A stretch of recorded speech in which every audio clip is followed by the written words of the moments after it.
Welcome to the USMMA Sea Year Chronicles. Sea Year is an integral part of the education of every cadet at the U.S. Merchant Marine Academy. And we have with us John Cairns, who is a current midshipman, to give us an insider's perspective on what the Sea Year is all about. So without further ado, John, let's talk a little bit about what life at sea is like. So we've already talked earlier in a previous episode about what working at sea is like. Mm-hmm.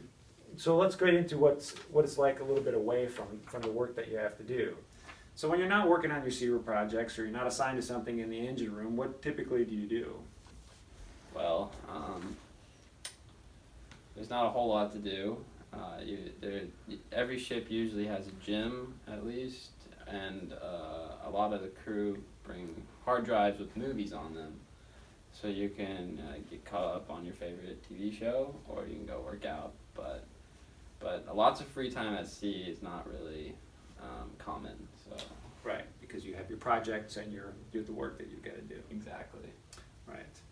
So another big component, I'm sure, of life at sea is how do they feed you? Mm-hmm. So what are the meals like? I've been lucky on the ships that I've been on. I've had fairly decent mm-hmm. food, but they definitely can have some really bad cooks.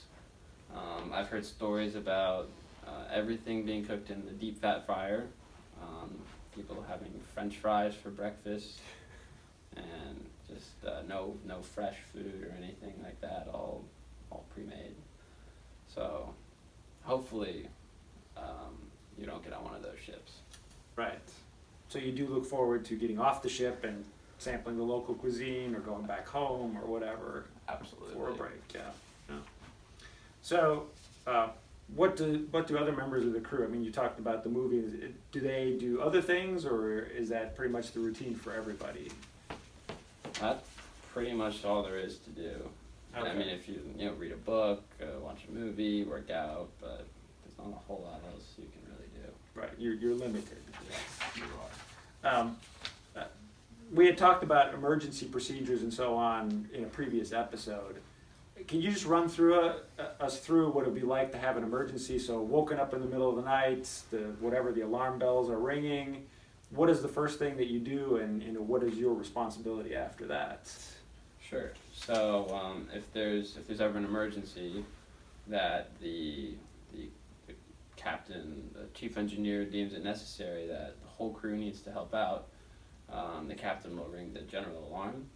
So when the general alarm rings, everybody goes and musters at the emergency station, which is right outside the emergency gear locker, and that is located on the main deck of the ship.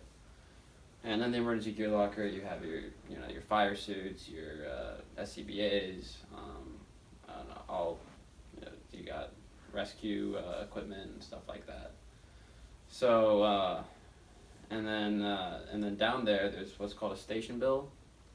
So on the station bill, it has each crew member's duties and responsibilities in each emergency. So there's multiple different emergencies. You have a fire and collision, I guess. You have abandoned ship.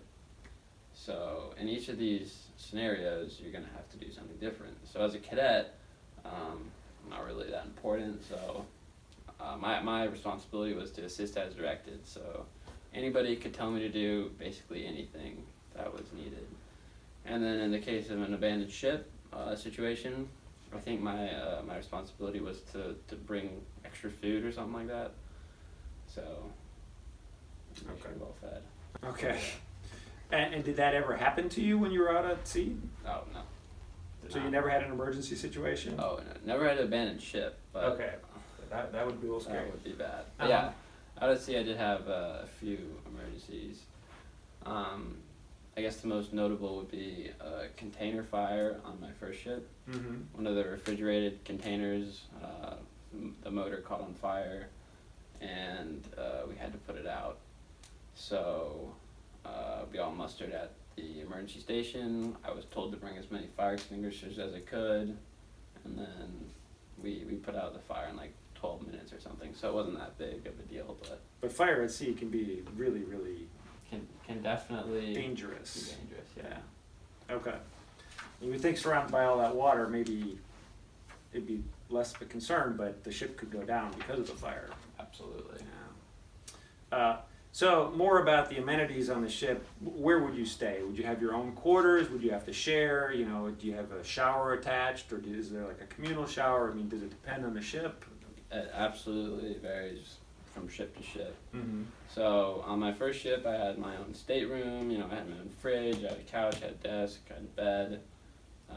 Every room has a bathroom attached, so you don't really have to share. But on my second ship, we had bunk beds, so my sea partner and I had to share a room, and it was fairly small, but we made it work. Right. So you ended up whacking your head a lot when you were. Yes. So what's it like to sleep on a moving ship? Are there any special things you have to do to make sure you stay in bed, or is that just something you get accustomed to? If it's really rough outside, you might have to brace yourself. I never really experienced overly rough weather.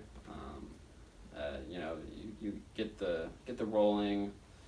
The first few nights you experience that, it's pretty hard to sleep, but you'll get tired enough that you just go to sleep.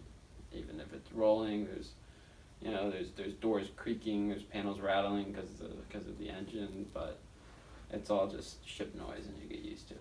Yeah, so it just fades into the background after a while. Yeah.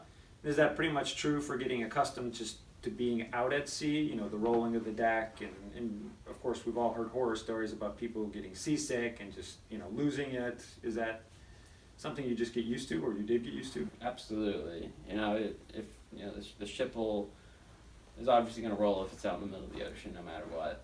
But yeah, you just got to get used to it. You know, you get used to walking. Well, you don't feel like you're have any weight, and then you feel like you're double your weight. You just get used to it.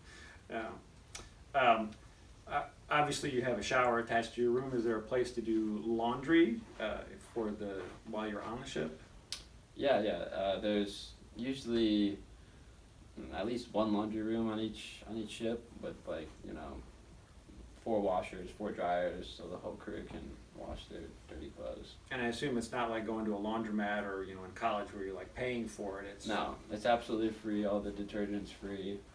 The company provides for all that. Okay. Any other amenities that the ship provides? Is like a common area for recreation, or Yeah, there's usually 2 lounges.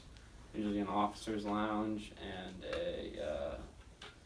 a crew lounge. So the officer, if you want to watch a movie on a big screen or something like that, usually they have nice flat screens in each one.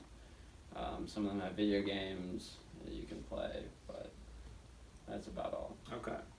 And just one last kind of maybe a little bit oddball question, but thinking back to your experiences on these ships, was there anything that really stood out to you? Like, you know, I know you went through the Suez Canal and went through sort of the Middle East area. Were there any additional precautions that were taken by the shipping companies themselves to ensure the safety of the crew, or, you know, can you talk a little bit about that? Yeah. So there's around the world there's different security levels that a ship is going to be at. So when you enter the Middle East, once you get below the Suez Canal, you enter into a higher security level. And being a U.S. flag ship, generally carrying valuable military cargo, the company generally hires outside security team. And these, on my first ship, it was a Maersk ship, and they hired ex-Navy SEALs to come in, and they stood watch with the deck officers. And if they ever saw anything, they were there to defend the ship, scare away pirates, and stuff like that. Right. And they got on in the Suez Canal area, and did they get back off when you went back through the Suez Canal? Okay, so it was basically just for that area of the world. Yep. Were there any other places in the world where you had that same level of security? No, not that I've been to. Okay. Well, thank you for your time, John. That concludes our 3rd episode for the Sea Year Chronicles. We hope that was informative for you.